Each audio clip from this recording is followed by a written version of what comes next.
left. I might just do it myself. I'm back on the move. I'm the one that you choose. I am the latest, the one of the two. I will put together. I know what to do. They know that I got it. I say it is true. I'm with the world. They know I won't take nothing less. I feel like a target. I got the ass on my chest. I want the world, and I won't take nothing less. I feel like a target, cause I got the ass on my chest. It's time to get rough. It's time to get loud. It's time to go crazy. It's time to go wild. It's time to get rough. It's time to get loud. It's time to go crazy. It's time to get wild. It's time to get rough. It's time to get loud. We are had enough. We just called your bluff. We know you're not that tough. You're not built like us. We all had enough. You're way too lazy. Your focus is hazy. You cannot face me. Watch the crowd go crazy. I'm back on my business. I cut through the tension. I'm part of the new wave, like an invention. They thought I was ending, but I'm just beginning. Now they all in my mentions, cause I hate that I'm winning. It's time to get rough. It's time to get loud. It's time to go crazy. It's time to go wild. It's time to get rough. It's time to get loud. It's time to go crazy. It's time to get wild. It's time to get rough. It's time to get rough. It's time to get loud. It's time to get loud. It's time to go crazy. It's time to go crazy. It's time to get wild.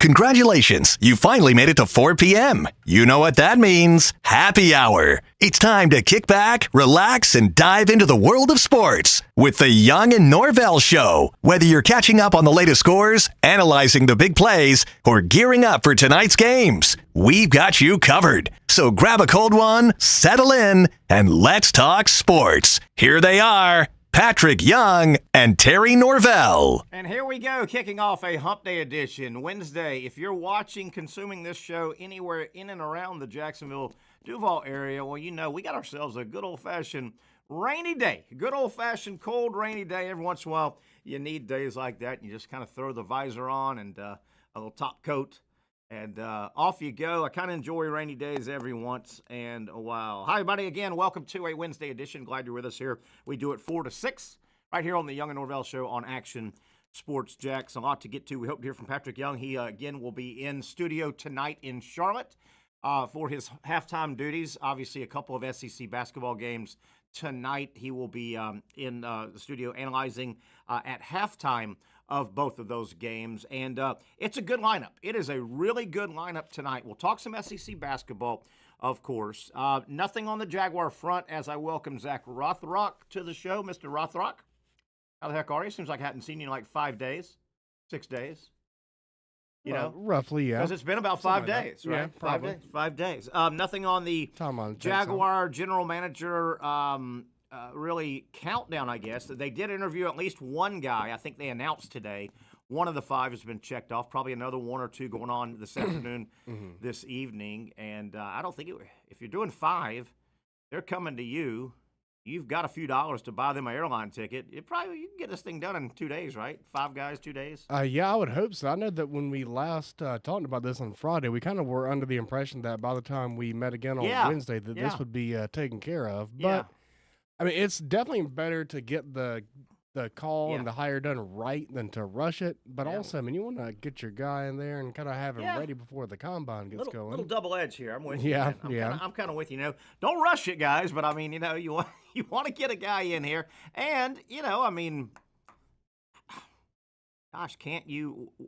If you've got it down to 5, you've already been making some due diligence, probably calls and reach outs to. I don't know if there's what do you call it on a resume? References.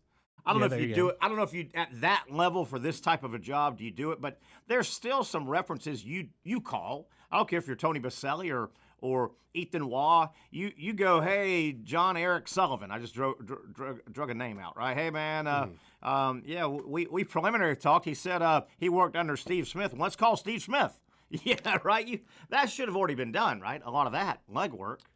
Yeah, it feels like, based on what I'm just gathering from the reports, I think that at this point they're kind of doing their second interviews. They're more in-person interviews. So they were kind of like through Zoom at first, but now they're in person. Do you think like the second round, and this is the real, okay, these are 5 guys. This is real now. Oh, yeah. Do you think at some point, let's just say that Tony Baselli and Ethan Waugh, and even Shad Khan maybe, are interviewing a guy, and let's say it's Baselli's turn.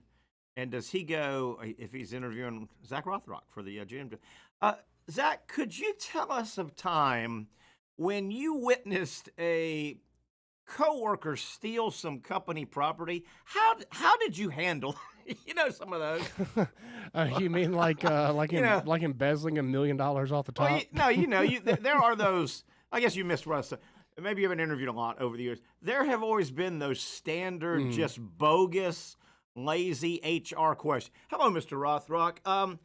Where do you see yourself? I get what you mean. I thought you meant like specifically like the one that happened in the Jaguars organization last year. No, not that guy. I do get Zach, tell me where you see yourself in 5 years. The standard BS, you're a lazy HR interview questions. Right. You want to try? What was the Briggs-Myers? Okay, we're going to have you take the Briggs-Myers personality test. We want to find out what type of, So we got to look at the picture and tell you what it. Yes, exactly. What it makes you see. Now, what does this tell you? This is a gorilla with a banana swinging above the. What does that tell you? We need you to write in 50 words or less what you gleaned from that drawing. There you go. I don't know. Anyway, so not much. The combine. What do we say? The combine is February 24th through March 3rd, I think. We just pulled that up the other day. I've got it written down. That sounds right. Somewhere. And today is the 19th, right? Yeah, February 19th. Good Lord. I got to pay a speeding ticket. Yeah. Oh, my. Whoa. What happened? It's from way back in Christmas. I think I remember that. Yeah. I just haven't gotten around to it yet because likely haven't had to, but it's coming now. Then no, Fight it! I ain't fighting this. Fight it, was it JSO? Nah, this was St. Johns County or something. something. This is in South Carolina. Oh, real small town. Small town cops, you can get out of that. Oh no! They got nothing to do but show up to court. Yeah, exactly. Right? Oh, they bust you. You go in there and fight that thing. That damn $115 ticket turns into about a $700 ticket. I'll just take the loss. 5 weekends of work study on the side of the road. Yeah, I was definitely clearly speeding, and so I gotta do it. Ah, boy, oh boy, oh boy. All right, I want to talk some NFL, a little more different NFL. Neat kind of article I ran across with the NFL.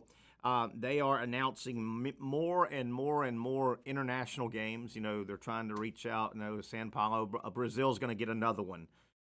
Germany's in the mix now, right? Berlin's in the mix. Mm-hmm. They're going to Melbourne in 2026. We'll get to this topic hopefully a little bit later, but it's really interesting, I think. And the article I read that was kind of pointing out, it was half and half. It was like, well, the NFL's the NFL. They're going to win this finally. They're making strides. The second half of the article kind of said, well, the NFL's got a lot of hurdles that other sports don't have, the other sports that don't have the hurdles still haven't conquered the globe. And it pointed out soccer, the game of which we call soccer. It pointed out baseball, basically American baseball, soccer, and American basketball. And they make a great point. We've talked about this before, but they make a great point. All 3 of those games are much, in terms of rules and your back knowledge of how to play, much simpler than the American game of football. Much simpler and minimal. And he also points out minimal equipment. And I think that's key. Football, there's a lot of gear and a lot of equipment, and there's a lot of. The NFL will never say this aloud because they're taking games globally, right? And it's the best thing since sliced bread. We're in London, we're in Berlin. Yeah, you love it. I bet you the NFL's got some trepidations in their closed-door meetings going, man, is this thing ever going to catch? Because it doesn't have to catch on to go globally. It's really got to catch on to go globally, right? I mean, it's got to. Yeah. You got to start playing this game globally. Yeah, and it seems like they get a good, when they had the games in Germany, they got a good atmosphere. Like, they had the crowds were doing their soccer-type chant during the game. They didn't really match football, but it was fun. They were doing their own thing with it and embracing it. They're going to do one in Dublin, Ireland as well. Have they done one there before? They've done a preseason. They have not done a regular season. And Florida State went over there, right? Florida State, Georgia Tech. Yeah, the Georgia Tech. I want to back up, though. Obviously, the Jaguars have played overseas many times. They're like they're the home team. staple. They're the Washington Generals. They're the one. Yeah. Right? But, the Jaguars, so we've watched, I've never made the trip. We've watched a lot of the games, and we've seen bits and pieces. I don't watch the other games very much. I'll catch a quarter here and there. Zach, the games I've watched, they never seem right. To me, it just never, it feels contrived and put on. It doesn't feel like NFL football. And I think that's because, yes, they put 70,000 in the stands. They don't know what the hell they're looking at. They don't know what they're cheering, right? It just doesn't feel comfortable. Well, I kind of get, I would say that almost has the feeling of like an all-star type game or an exhibition maybe. It definitely feels like real football once they start playing. It is strange how in the crowd, though, it's basically all 32 teams are represented, almost like you would say the Pro Bowl, or they kind of do that at the Chargers games also anyway. But yeah, it always feels like it's raining. Yes, it somehow does. Or another. It really does. But it does, isn't it? I mean, I think for the most part, I enjoyed. I like having the 9 a.m. Wake up in football zone. I really a lot do of like issues that part though. of it. There's a lot of issues with it, and we'll get back to this topic. But you really wonder 5 to 10 years from now, if you're the NFL, you've got to make a call at some point. You just can't keep doing this, right? I mean, you just can't keep saying, "Okay, we're dipping our toe, and it's going to catch on." It's got to be catching. It's got to be costing them a lot of money. Is it though? I feel like the NFL makes money on everything. I don't know. I think they're still making money on this. But the time and the effort for it to catch on, American football, as we know it, has got to be played to the naked eye in Europe and Asia a lot. It's got to be played, and we are decades from that happening, if it ever. I think, and I don't mean a Army military base that plays a little football, and their high school kids can string together a 7-on-7 against the other school, right? I mean, you've got to play the game. Soccer, baseball is played in Japan and in the Hispanic countries, right? And North America, right? And it still struggles to catch on. And it's basketball is light years ahead of the NFL globally. Light years, and it's a simple game, man. Oh, yeah. It's a simple game. Yeah, everything that you're describing is definitely true because, I mean, that's kind of been a trope for years is how, you can play soccer in a dirt field with just a couple of baskets or just a tree to aim at for a goal. And baseball, you can play with sticks and rocks if you really want to. You really want to. Whereas football, it feels like you got to have some type of, you got to have like a degree almost and like understanding of this large rules and knowledge. Like, it's almost impossible to describe to someone what a first down is who has no clue of what the game is. So I don't think, like, internationally, the Super Bowl we just rolled through, again, 127 million worldwide viewers or whatever it was, an ungodly number. And yes, a lot of people around the world are watching the Super Bowl, but don't you get the feeling that huge number, a huge part of that number, they don't really know what, it's the event. They're kind of told they need to watch, meaning if there were 2 Super Bowls or 3 Super Bowls, Super Bowl 2 and 3, nobody'd watch over there.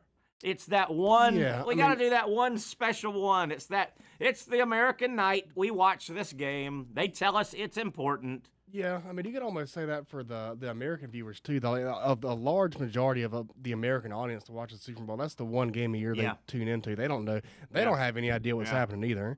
The only reason why they are familiar with the teams is because Tom Brady's in it every year and Patrick Mahomes is in it every year, so they become familiar with these characters. Sure. All right, let's get off this for a minute. We may get back to this. I thought it was very interesting, and I just wonder, man, if we 10 years from now, the NFL, you know what? I mean, didn't they pull the plug on NFL Europe? Wasn't that them? I mean, they right? NFL Europe. Yeah, eventually they did. Yeah, they had the Ryan Fire and the blah blah blah and the this and the that, and they tried. And I know that was 20 years ago, but they tried and tried and tried and tried, and guess what? It finally just didn't catch on. Does that count in this equation at all? Or is that just too long ago to even? I mean, that's definitely something. I don't think that I would look at that as the tipping point. The end all be all. Yeah, sure, exactly. Sure. That was kind of like a minor league type thing. I think a lot of people look back and kind of glorify the NFL Europe, but while it was actually happening, I don't really think anybody really gave it much of an investment. It's kind of one of those things. Oh, you remember that? You remember how cool those teams were and stuff? But no one really got into it. Yeah, definitely. All right, let's set the show. We've got a lot to get to. We can get back to that NFL topic momentarily. SEC basketball, Florida basketball. Zach, you and I haven't visited in several days since Friday. I think it was either Monday or Tuesday of this week. I'm being dead serious now for a minute. I've seen everybody play basketball, college basketball this year. I've seen them all play a bunch. I've seen the best teams. I've seen Auburn play a ton. I've seen Florida play a ton. Tennessee, Alabama, Duke, Iowa State, Houston. I've seen them all play. Zach, I'm comfortable, and I'm literally on record being dead serious. On a neutral court, the best team in college basketball is the Florida Gators. On a neutral court, I think Florida is the best team in the country. I think they're the deepest team. I think they can beat you in a bunch of different ways. And the reason I say on a neutral court is because when March Madness rolls around, you don't play Kentucky in Lexington. You don't play Auburn in Neville Arena. You don't play Duke in Durham, right? You play on neutral. Yeah. I think Florida is the best team in the country. Now, I've said for a million years, particularly in tournament play, it's hard to win championships. It's hard. March Madness is probably about the most random championship. Got to win 6 in a row. But I think Florida's the best basketball team I've seen, top to bottom, across the board, particularly, and I got to throw this in, on a neutral court. Yeah, I mean, I would have never guessed that this would be your take. Honestly, I'm shocked and blindsided about this. I would have thought that you would have said they would be just a middle of the road team. But you know me. I mean, I'm not one of these. The Gators go win every game. I'm up. No, I mean, Lord knows. I think Florida should have fired Billy Napier. Yeah, and he fired himself. Right. Yeah, not a sunshine bumper. And this proclamation is 2 weeks old now. I've thought Florida was good all year, and they've gotten better. And my God. I don't see anybody better than Florida in the country. Now, they're going to lose another game or two. They'll probably lose in Tuscaloosa. They may have their hands full next Tuesday night in Athens. Georgia might be playing for their season with a home possible win over Florida. And I don't expect – somebody's got to win the SEC tournament. I don't expect Florida or Auburn to win the SEC tournament. I'm not so sure who I think are the two best teams in the SEC and in the country. It wouldn't surprise me if a Mississippi State type team or Tennessee won it. I don't think Auburn and Florida are going to put a whole lot of effort into the damn thing. You can't say that out loud. No, they shouldn't. They should really kind of, as we talked about earlier, they should kind of try to use the SC tournament as kind of a rehab to bring back Alex Condon. Yeah. It feels like he should be returning back from his injury around that time so that he doesn't have to just come in cold into the tournament and try to hit the ground running off of 6 weeks out or what have you. So, yeah, I mean, everything is lining up to be what you look for in a perfect storm for the Gators heading into March Madness with Handlouden coming back now, and he's kind of getting nice game again last night. And they can afford to lose a game or two to close out the season, and they'll be fine. But it's not about who's the best team in college basketball. It's about who can be the best for 6 straight games in March. That's what it's going to come down to. It's the most. It's hard for me to think of a more random championship in all of sports in terms of the best team doesn't always win. The Super Bowl is probably about the second most, with it also being single elimination.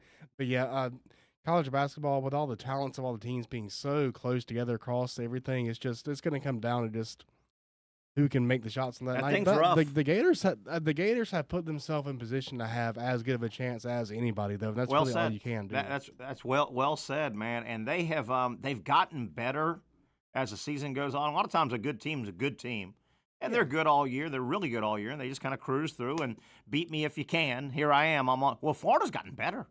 I mean, some of it's through injury. Desperation sometimes causes, you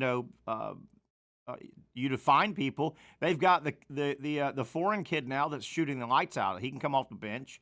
Hanlogden's back, as you said. Condon, we're going to talk to Dr. Bates a little bit later. Condon in a boot, missed 2 games now. The way he's on the sideline, I got to believe he's close. I mean, just watching him, it's not like he's on the sideline with his leg on another chair and crutches. I mean, this guy's bouncing around, jumping around. We'll talk about that.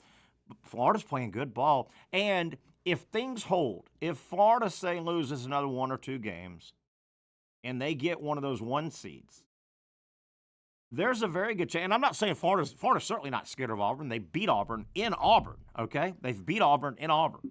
Only 1 of 2 losses. But let's say it holds and Auburn is the 1 overall seed and Florida's the 2. Well, they'll get sent out to where they won't face each other until that Monday night if they go, right? I mean, the one overall and the 2 will be on the different side. Yeah. Final 4 roll around, but you'll still be on the other side. Now, that's a long way down the road. But, it's almost to the point, too, Zach. It's almost, and this is hard to say and pin on the SEC, it's almost national championship or bust for the SEC this year. I mean, if all these teams qualify, and they are, and not only are 12, 13 going to qualify, you're going to have 5 maybe that are seeded between 1, 2, and 3. Yeah, top seeds. I right? mean, Not just you're barely going making it. It's almost to the point where if somebody not named Auburn, Florida, Alabama, Tennessee, maybe an A&M, a Mississippi State, if one of those teams doesn't win the national championship that's out of the SEC, you might look back and say, hey, man, kind of a disappointing season, right? They've almost got to have somebody go win it right now for it to be a big-time, finish the year, great season.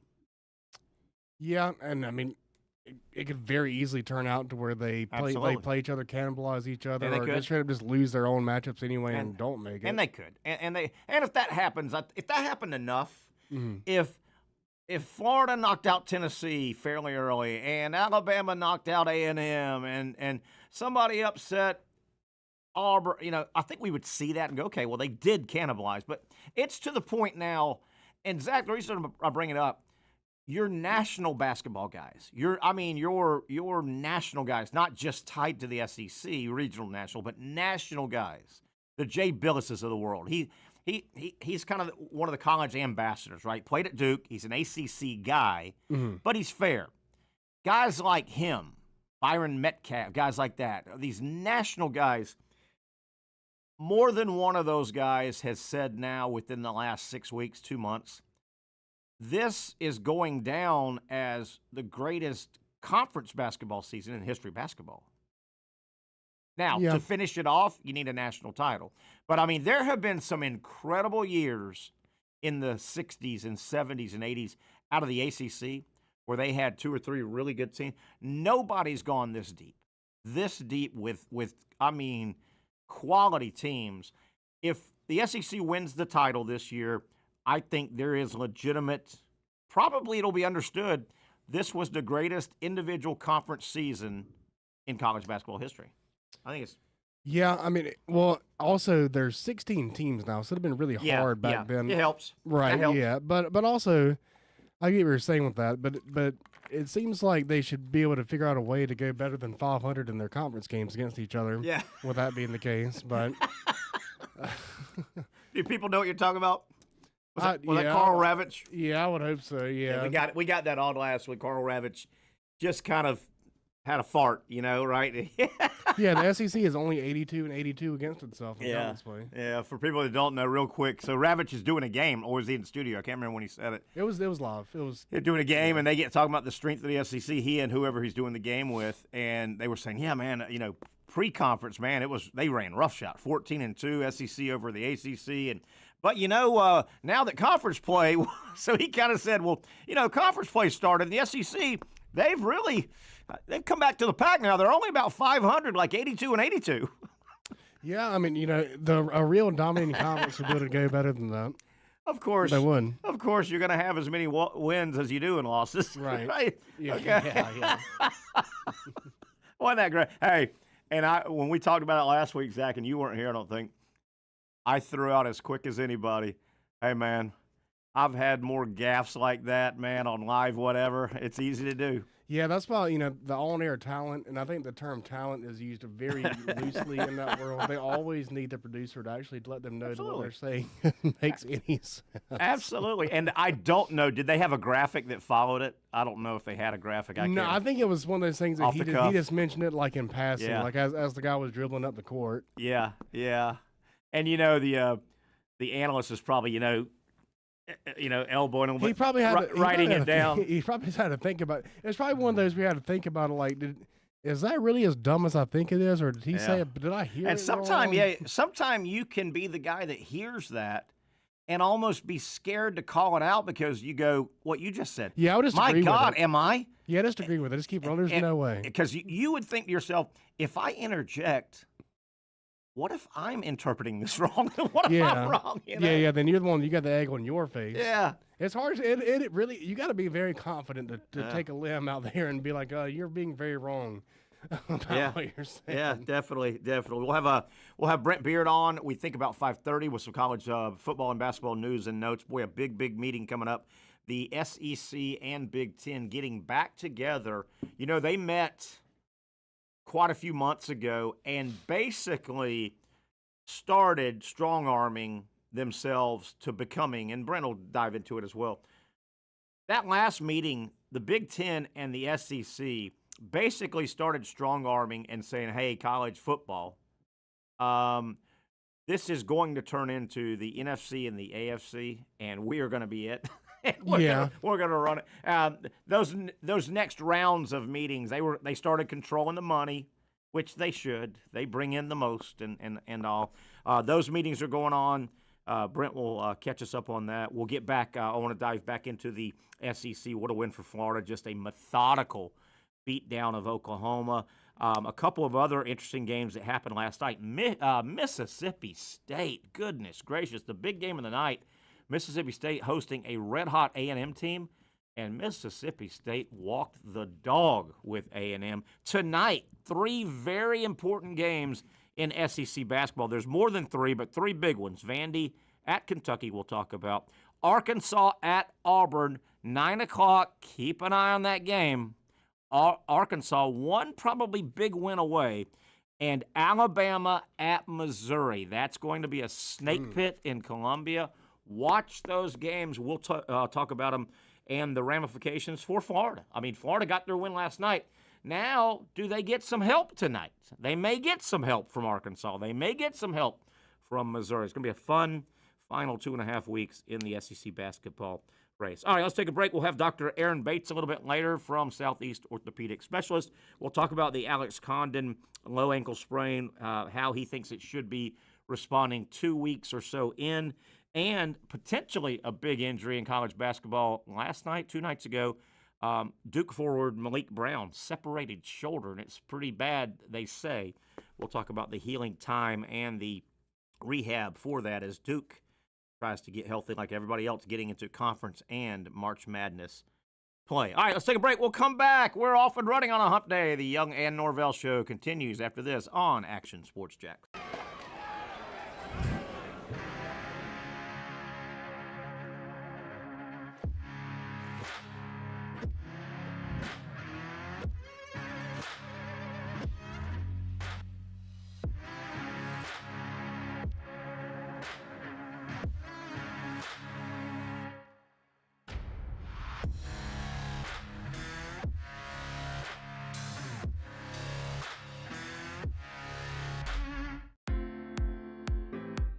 At Southeast Orthopedic Specialists, we know pain and injuries can stop you from doing what you love.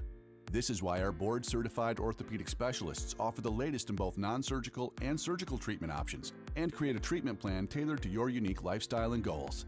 So, whether it is a sports injury or that nagging pain that's keeping you from doing what you love, our team has the right treatment for you. For more information or to schedule an appointment online, visit our website. Finally, a family atmosphere, kid-friendly restaurant with a real sports bar feel. Bricks Jack's Beach features all of that and a large, climate-controlled covered patio with misting fans and heaters for all seasons. Mix in an extremely diverse menu that features the most quality and affordable steak at the beach, and there's no reason not to enjoy your next lunch, dinner, happy hour, or big sporting event at Bricks Jack's Beach, 300 2nd Street North in Jacksonville Beach. See you at Bricks Jack's Beach. You really got to hand it to him. Hold on. The previous play is under further review. I'm not sure what he could review, but okay.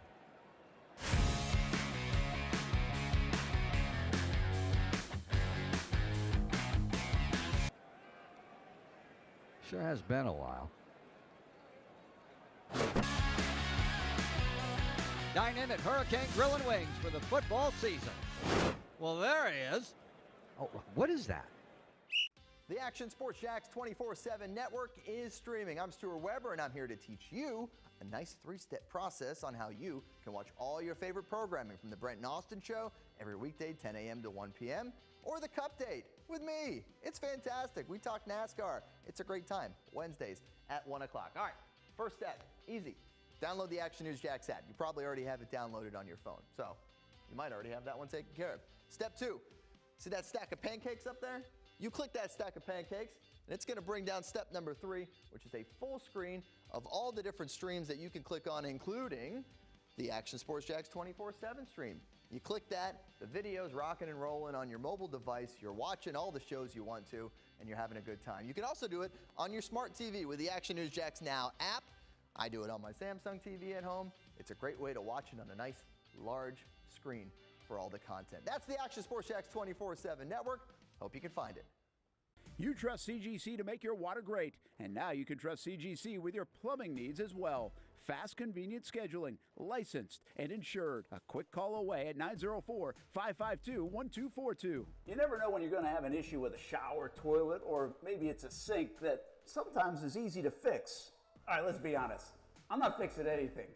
I'm totally staging this because when I have a plumbing problem, I call CGC Water Treatment and Plumbing. Trained professionals, transparent pricing, customer satisfaction. Small problem or even a bigger issue. Maybe you need a new tankless water heater or something a bit more intricate. The experts with 25 years of experience at CGC Water Treatment and Plumbing can do it all. Call 904-552-1242 or visit cgcwater.com. That's 904-552-1242 or cgcwater.com. CGC Water Treatment and Plumbing, an authorized independent Connecticut dealer. Florida license number CFC 1432579.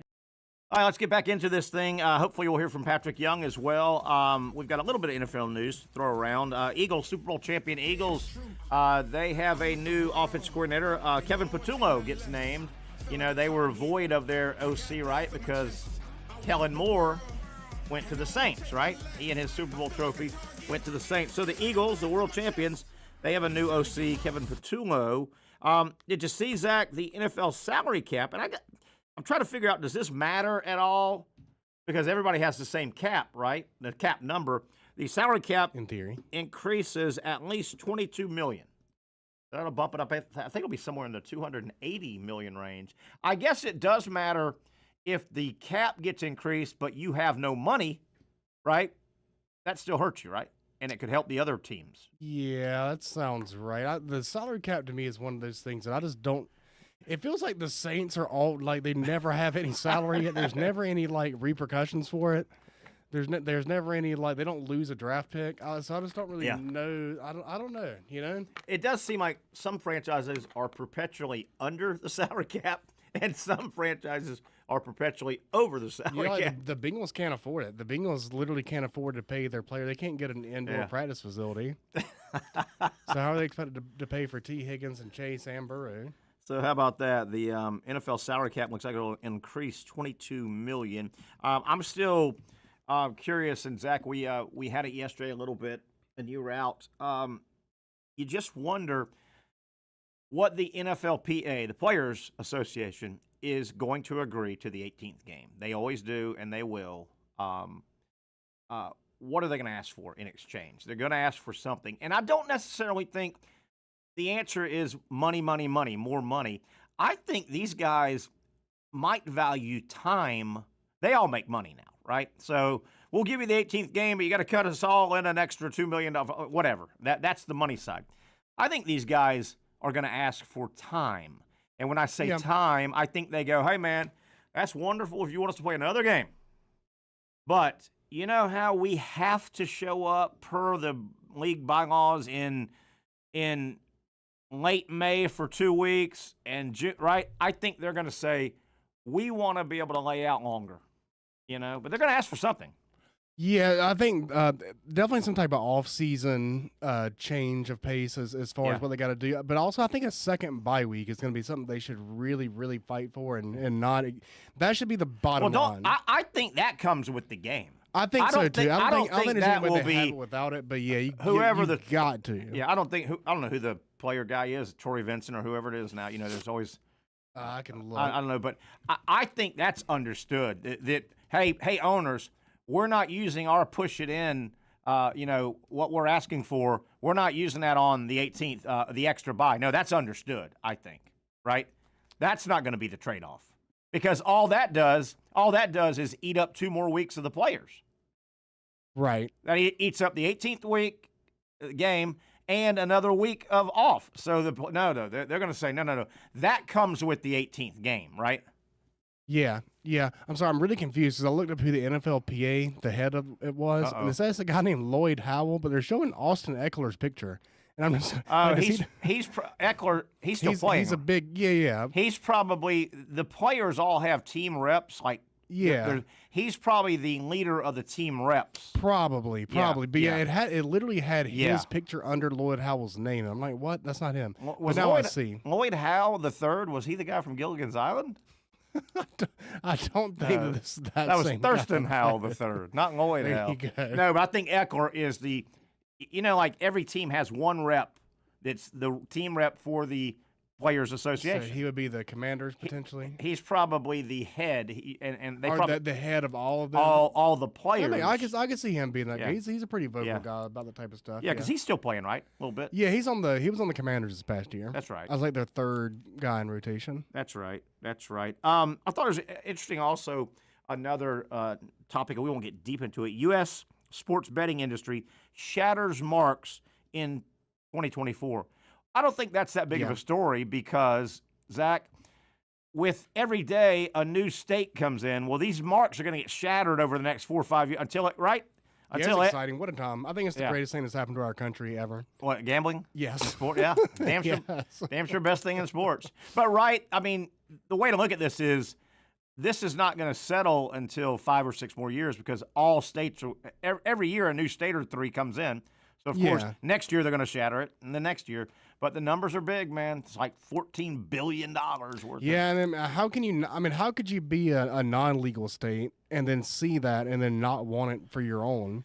It's printing money. People are, it's like time proven that this is efficient. And certainly you and I don't roll around in the gambling gutters. Not huge, no. If there are. But it doesn't, I'm not a big gambler.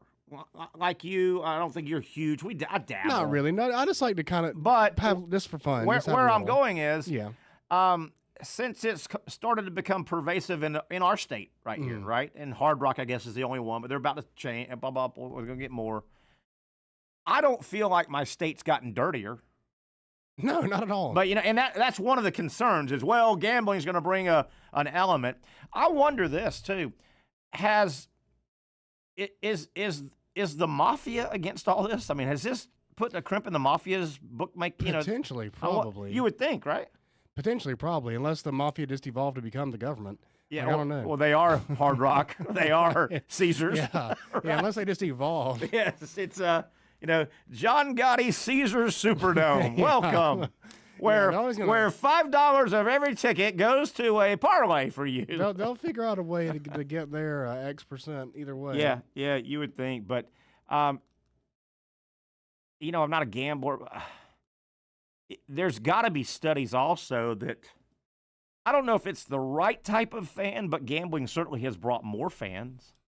Yeah, well, it might not be the right type, if you know what I mean. They're not. And I don't know. Who am I to say how you're supposed to consume your football, because I do know a lot of guys that I'm around now, and they really aren't jonesing because, man, I want Georgia to beat South Carolina. They're jonesing because, man, this is more of a NFL. Man, they need Peyton Manning to throw 2 more touchdowns, for God's sakes. They can lose 40-20, but I need 2 more touchdowns. Yeah. I mean, there's no reason to watch a Monday night game in Week 14 between the Seahawks and the Giants unless you got some type of action on it. Will that ever, to a degree, hurt the game, or will it just that always balance itself out? I guess. I think in terms of, I wonder if it could ever hurt the game. In terms of interest, well, the way that it hurts it is you get these people that they lose their bets and then they say, "Oh my God, everything is rigged." Yeah, Vegas wanted my $5 so bad. I just know that they changed the outcome of this game just to screw me personally. As I asked you that question, my thought went to what you just said. I go, Terry, the answer to your own question might be if somehow it comes out that the outcome is rigged. That's about the only thing that's going to bring this back, right? Yeah, or not even that it actually is rigged. It's just the perception from the consumers that it probably is. And you know, the thing that drives me nuts personally about it is I saw so many people before the Super Bowl saying how it's rigged. The Chiefs are obviously going to win. And not a word. No one said before the game the NFL was going to overcorrect and rig it so the Eagles could win. But then by halftime, people say, "Oh my God, it's so obvious. They're overcorrecting. They don't want you to think." Yeah. I did think about that. I thought, because I saw everything. We all saw. My God. And, you know, there was 2 or 3 weeks of, man, this Kansas City stuff it's too blatant now, right? I did think when they got there, you know what, handed to them, I go, well, wait a minute. Where's that huge percentage of fan that said, "Oh, I don't need to watch Super Bowl. Kansas City's going to win." Okay, did it just go away? Yeah, exactly. Yeah, it's just like how everyone said they weren't going to watch this one because they were sick of the Chiefs and they don't like the Eagles either, and then it ended up being the most watched Super Bowl ever. Yeah. So, well, you know that I'm not watching again thing is total BS, right? It sounds good. Yeah. Hey, how many thousands, hundreds of thousands of millions of people, Zach? Man, with all this kneeling and not kneeling and no anthem, I'm done. Remember 6-7 years ago? I'm done with the NFL. You know how long that lasted? That lasted halftime of the next game. Yeah, more I'm or less. done. Yeah, there was. How about in my world? Now, you come into my world now, the great game of college football. Do you know how, if I had $1 for every person that talked to me in the last 5 years, college football's dead. I can't even watch it. It's pro sport. I don't watch it. Shut up. You do too. And it's never been more popular. So shut the hell up. Oh, yeah. I mean, I said multiple times throughout the year, this was the best and most exciting college football season I've had in a long time, or I can really remember. And it's because of the NIL changes and transfer portal. It's unbelievable. Oh, yeah. It's unbelievable. Right now, there are, for the first time in the history of college football, because we just had a 12-team playoff, and now we know what it is. We are, I think, Liberty, is the first team to open up spring practice March 1st. So we're about to come into spring practice here in 3 weeks. Literally, because of transferring and free movement and stuff, literally there are about 35 programs that truly think they've got a shot to get deep and maybe win the damn national championship. That in football, that has never been the case. Yeah, historically it's been like 2 to 4. There have been. If you put a panel of learned, knowledgeable college football people together, the previous 8 million seasons, and said, "Okay, you panel, I want you to get together and y'all list the true number of teams you think can win the national title." Those 100,000 years before, 4. There might have been 4 legit, 5 maybe. Dude, you got pushing 40 programs that are jacked out of their mind, thinking they got a real shot, and they might have.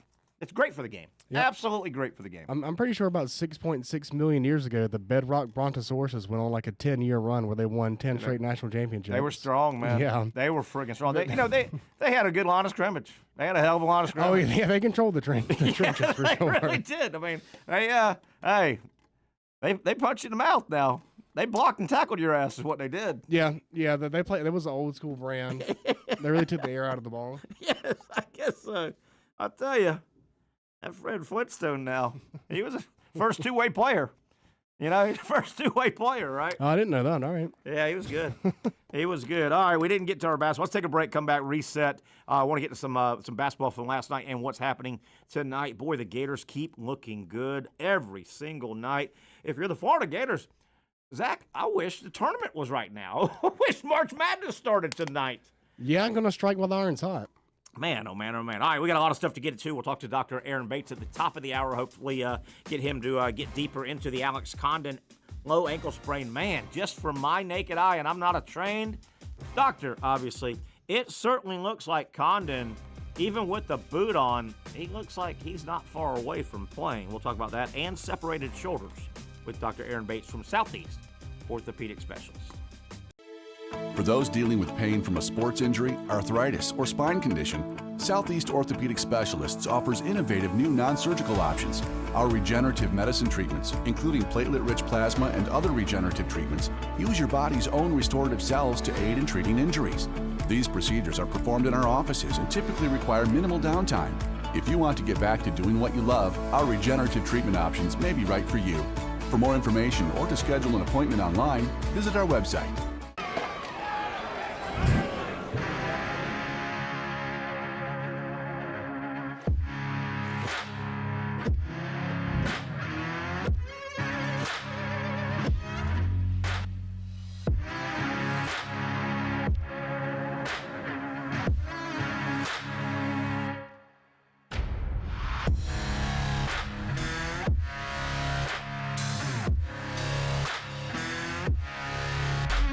Finally, a family atmosphere, kid-friendly restaurant with a real sports bar feel. Bricks Jack's Beach features all of that and a large, climate-controlled covered patio with misting fans and heaters for all seasons. Mix in an extremely diverse menu that features the most quality and affordable steak at the beach, and there's no reason not to enjoy your next lunch, dinner, happy hour, or big sporting event at Bricks Jack's Beach, 300 2nd Street North in Jacksonville Beach. See you at Bricks Jack's Beach.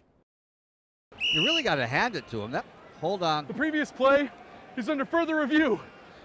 I'm not sure what he could review, but okay.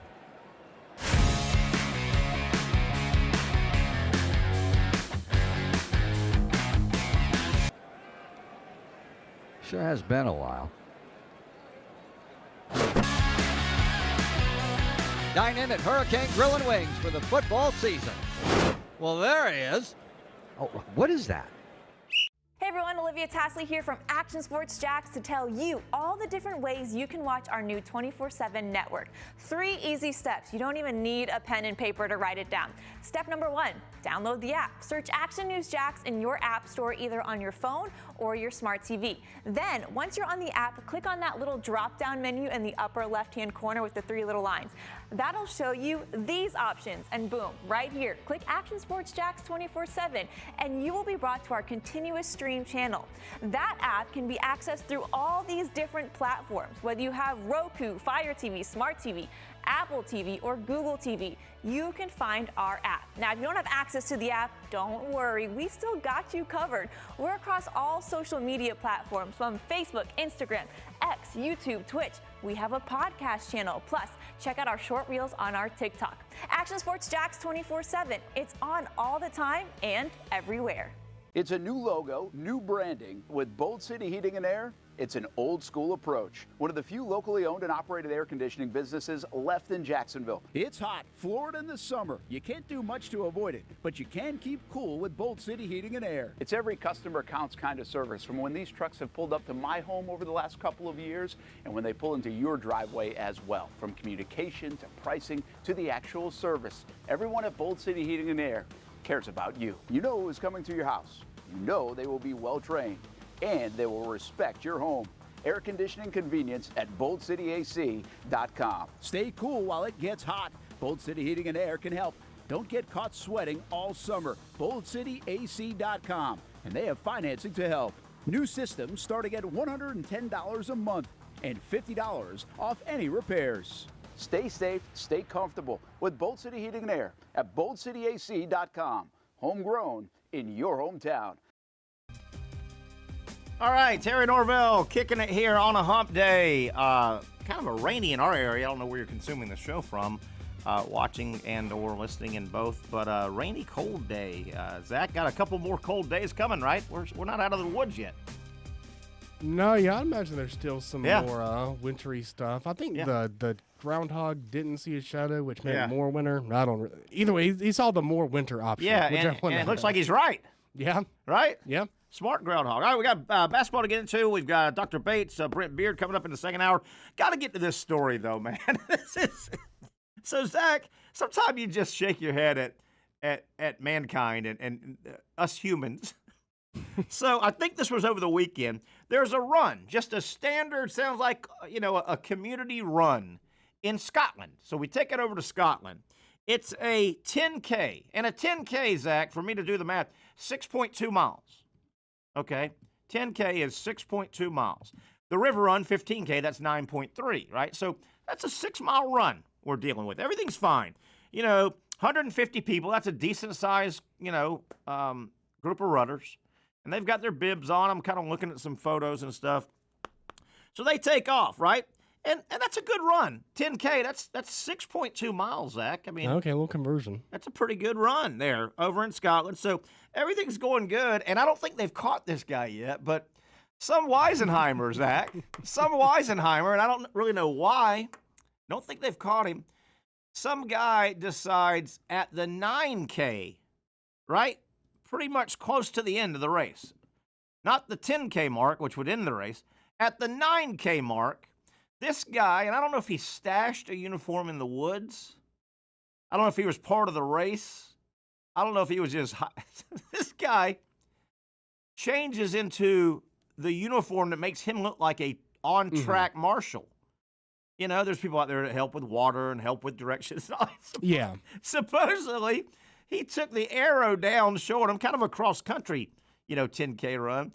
He hides the arrow under the brush, and the entire race goes the wrong way at the Well, yeah, what a devious Bugs Bunny type move. And they just kind of run and run. And then, if you run a 10K, 6.2, you've run before. That's not, you don't just jump in. So these guys, I'm sure, these runners, men and women, they're probably like, hey, I know I didn't train real well, but man, where the hell's this finish line? Yeah, this last little stretch is really going. Man. So they figure it out. I don't think they caught this guy, but they find the arrow sign hidden under some leaves. And I think people, I don't know if they've caught him yet, but enough people have said, yeah. I don't think they have. Yeah, I'm looking. You're looking. Enough people said, yeah, no, there was a guy right there in the uniform. So he went to the trouble to get the uniform.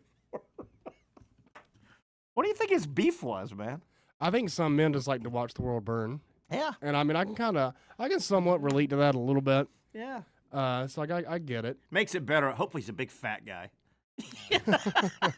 Maybe, although I feel like he had to be in decent shape to be able to excuse me. To maneuver all this. I hope they catch him. He's a big fat guy. He's eating he's got a bear claw and it's dripping down the front of his t-shirt. Running stupid. You all make me look bad. How about that group though? They start running and they're like, and nowadays, man, there's all these gadgets, right? There's all these gadgets, and these people must have been going, damn, I didn't get it right. My battery's dying or something. They're like, hey, wait a minute, honey. They running with their partner. Honey, was this a half marathon? What the hell did you sign us up? A marathon, wait a minute. A marathon is 26.2, right? Yeah, kilometers. So or something meters. They went. Oh, actually, I see a picture. They found the culprit. Tell me about it. Read it. Oh man, the video's gonna play. That's not as fun. That's something. There's our girl though. Oh yeah. Why not just lump them all together? You can never have her on enough. Right there. Find her, I'll marry her. Right. Oh my God. Find her, I marry her. And Bugs could be my best man. Look at Bugs. He's up to no good, isn't he? Hey, Bugs Bunny would have thrown an Acme hold. Everybody would have fell down the hole, right? Wasn't that his trick? Yeah, he would. Wasn't that his That was one of his many tricks. Hey, wouldn't you love to have a pocket full of those Acme holes, those portable holes you could just throw at somebody? Yeah, and the ones that the Wile E. Coyote would use. Is that who used it? Or I guess the Roadrunner would use it on Wile E. Coyote, actually. Yeah, because Roadrunner was smarter, right? Yeah, exactly. How about that, man? Roadrunner's taking off. Number one, Roadrunner's fast as hell, okay? But number two, somehow that Coyote would be closing the gap, right? And, I mean, he's within reach, and he'll drop a damn portable hole back there, and he falls right through. Where do you go in that hole? Does he go to China? Where the hell does he go? Yeah, I don't know. Hey, what about our backdrop? Look how cool that got. Well, I don't necessarily know what ho! How about that? Whoa! I'll be honest, I don't know what happened with that. I think the guy from Scotland's monkeying with our show because we picked at him. Maybe. Is that what happened? Potentially. We better back off a little bit, but I want to know, does it say the guy's motive at all, or is he just nothing to do on a Saturday morning? Yeah, I think it was just genuinely just a trolling guy that just dislikes to make jokes. That's all I can tell as far as that goes. You know what? As a guy, I've run a million runs, 5K, river run, done a couple marathons. I've done road race a million times with friends over the years. You know what would be funny? If you could pull, one of these, even a 5K, 3 miles, it'd be funny if you could get out there and manipulate the course and somehow have half of them go one way and run into each other. Yeah. Run into each other. You got 1,000 people just smashing at the 1.5 turn. They're all running into each other, right? You had a sign that said women this way, men this way, and then they converge back. Yeah, that could get them. Wouldn't that be great? Yeah. Zach, have you ever done a run like that? Any run like that? I have never done any type of extended planned run. Unless a high school coach is screaming at you to run a lap. Yeah, that's about the extent of it. Yeah, pretty much. Yeah. What have we ever asked about your athletic prowess as a young buck growing up in the low country of South Carolina? It wasn't anything to shake a stick at necessarily. Well, when I was younger, I was kind of one of the bigger kids, so it got good. But then once we got to the high school level, that kind of changed. I don't really know what happened. Was in her younger years, was your wife athletic? We might have some athletic bone on that side. She's so unathletic. It's insane. So your daughter has no athletic prowess. Well, the thing about her is she doesn't ever sit still or anything, so she can. All right. I think that potentially volleyball, maybe basketball, but she's really, really tall, and she's really good at maintaining balance. Okay. So I don't know. We'll see. All right. That's what you're always talking about, South Carolina women's team. Yeah, I'm honestly reverse recruiting. By the way, what's going on? They've dropped a couple games lately. Are they just bored with the season? Yeah, the Lady Cocks. I don't know. They just aren't bringing the same type of team that they have the past couple of years. I don't know. I mean, maybe they can turn. What are they? 26-3 now? Yeah, Ooh. yeah. Ooh. But I mean, when you're playing at that level, the talent across women's college basketball isn't as I don't really know what you would call it as plentiful as it is in men's. The worst teams in women's college basketball are not nearly as good as the worst teams in men's college basketball. So you get these really top-heavy matchups. Yeah. And the fact they just got blown out by 30 against UConn is deeply concerning. And Ariyama, Gino, he wanted that. He's still there. He enjoyed that because he's kind of been pushed to the back guard. He's the older statesman. Pat Summitt came and went and died, and it was him. And the Don Staley, Mulkey, that group's the right. Gino enjoyed that win, didn't he? Yeah, I would imagine that was something that he had circled for a while and needed it. And you gotta enjoy. I think it was a Carolina home game in Colonial Life. Ooh. And so you gotta enjoy rolling in Don Staley's house and getting the win. I'm gonna double check that actually. But yeah. Last thing about this, South Carolina basketball, the men's side, are they still for? Can you look? Are they playing LSU tonight? Can you look that up real quick? Oh God, yeah, it was a home game. I can. Yeah, look that up. This is one of the few games LSU won earlier this year. They played last night and lost by 14. Who did? 67-81. The LSU won 81-67. So South Carolina is now 0-4. Yeah. 14. Got 4 more chances. What do you think, Zach? 4 more. I think they got the talent to. They could run it out. Yeah, they could. They could. What do they call that? Dyslexia, perfect season, or something like that. Yeah, reverse. Yeah, reverse dyslexia, perfect season. Yeah. Ooh, they got the talent to do it for sure. Well, keep in mind, Missouri was 0 for 18 last year, and Missouri's going to make a tournament run. Missouri's good. In 1 year, they turned it around. Missouri. They didn't win a game last year, right? Yes, I mean, it can happen. Yeah. It could happen. Yeah. Did you happen to see Florida last night at all? Not much. Gator basketball, man, they're good, man. They are good. Baseball in town last night. JU and Florida got together on the banks of the St. Johns River over there on a cold night, I heard. Yep. And the Gators won a midweek game, which the 2024 version of the team was their Achilles heel. They could just never do that for one reason or another. It was a weird year last year for Gator baseball. Kevin O'Sullivan has been as consistent as you can be. I mean, he's gone to Omaha so many times. Last year, Florida baseball never got it going. They had talent, and nothing jived until postseason. They were They made it to the Final Four in Omaha.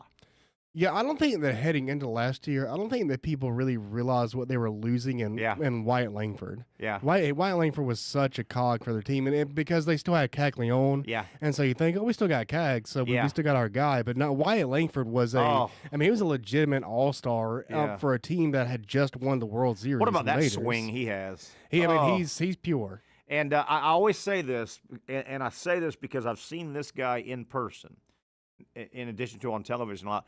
Wyatt Langford, his body build, I'll never forget when I first started seeing him at Florida. Remember, he looks good in the uniform. He's got thick thighs, that good swing from the right side. His body type, I went, this guy looks like a young Mike Trout. He's got Mike Trout. I can see that. I've seen Mike Trout in person, and it was about 7 or 8 years ago. He was Mike Trout looked like he could play running back in the NFL. He could play 2-guard in the NBA. He just had that athletic body. Langford had a clutch gene too. My God, he gave Florida a lot of big hits. Yeah, whenever they really would need, and that's why missing him was such a crucial thing, because you don't realize how. All those at-bats, all those RBIs, all those times that he came through, like how much of a difference that makes at the end of the year until you don't have it. How about him? He zipped up to the big leagues quick. Oh, yeah. I think last year, he hit for the cycle in June or July. Was last year his first year up? I'm trying to remember. It's one of those, I think it's one of those. Half year because of the college year. Yeah, like how Caglione played in the minors at the tail end last year. It was one of those, Yeah, be curious to track Caglione and... Is it Condon, Charlie Condon, the big Georgia power? Remember, Georgia had the power hitter just like Cags. Yeah. Now, Florida's team was better and went deeper, but I saw a game. I've only been to Florida's new baseball park, relatively new now. I guess it's about 4 years Charlie old. Condon. Charlie Condon. And he's the guy that could hit as far as Caglione. I mean, went right behind him in the draft. Big, strong right-hander. Yeah, and he went to Colorado where the ball just never stops. The ball just never comes down anyway. So I'm at this was 2 years ago, I think it was. I'm at my first Gator game in their new stadium, right, in Gainesville. And it's a Friday night. They're playing Georgia, and Florida's real good. It's 2 years ago. They're really good. This wasn't the year they got hot last year. I mean, they're good. Georgia's average at best. I've never seen this in baseball. The two teams combined for 3 grand slams in the game. Okay, bunch of runs were scored, 3 grand slams. And Zach, how about this? The team that hit 2 lost the game. Florida hit 2 of the 3 and lost the game. How's that happen? Well, it happens when the ball is being sprayed all over the field and there's being runs scored left and right. I mean, it's rare to see 1 grand slam. It's certainly rare in one game to have 2 grand slams. Now, not the same guys, but one guy might have hit 2. But for 3 grand slams in one game is extremely rare, and the team that had 2 lost. Is that nuts? Crazy. Yeah, that's definitely a rare sight. Crazy. All right, let's take a break. 1 hour in. We got 1 hour to go. We're going to try and hook up with Dr. Aaron Bates. We do it every Wednesday, our Southeast Orthopedic Specialist sports medicine discussion. Not a whole lot to cover. I want him to discuss, though, the naked eye test. Alex Condon, to me, looks like he's pretty close. He's wearing a boot, but, man, he's doing the he's doing the two-step on the bench. Every time Florida does something well, that's got to be a good sign, isn't it? Yeah, I mean, it's not a bad sign. You wouldn't think so, right. Unless the Florida orthopedic guy's going, what the hell's he doing? Sit him down, for God's sakes. But Alex Condon, Malik Brown, separated shoulder. How serious are separated shoulders for a basketball player as the season is really about to heat up for not just for Duke, but everybody heading into March Madness. 1 hour down, 1 to go. We'll come back for more on the Young and Norvelle Show right here on Action Sports Jack. Finally, a family atmosphere, kid-friendly restaurant with a real sports bar feel. Bricks Jack's Beach features all of that and a large, climate-controlled covered patio with misting fans and heaters for all seasons. Mix in an extremely diverse menu that features the most quality and affordable steak at the beach, and there's no reason not to enjoy your next lunch, dinner, happy hour, or big sporting event at Bricks Jack's Beach, 300 2nd Street North in Jacksonville Beach. See you at Bricks Jack's Beach.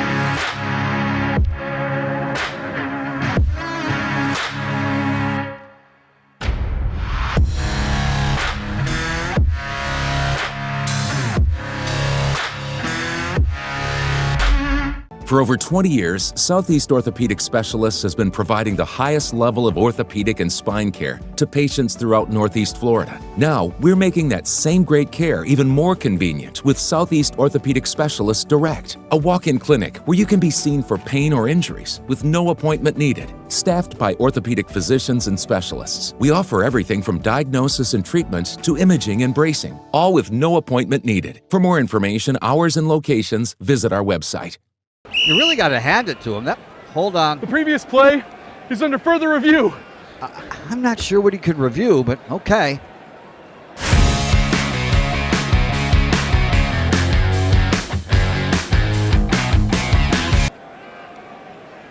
Sure has been a while. Dynamic Hurricane Grill and Wings for the football season. Well, there he is. Oh, what is that? Hey everyone, Olivia Tasley here from Action Sports Jacks to tell you all the different ways you can watch our new 24/7 network. 3 easy steps. You don't even need a pen and paper to write it down. Step number 1, download the app. Search Action News Jacks in your app store either on your phone or your smart TV. Then, once you're on the app, click on that little drop-down menu in the upper left-hand corner with the 3 little lines. That'll show you these options, and boom, right here, click Action Sports Jacks 24/7, and you will be brought to our continuous stream channel.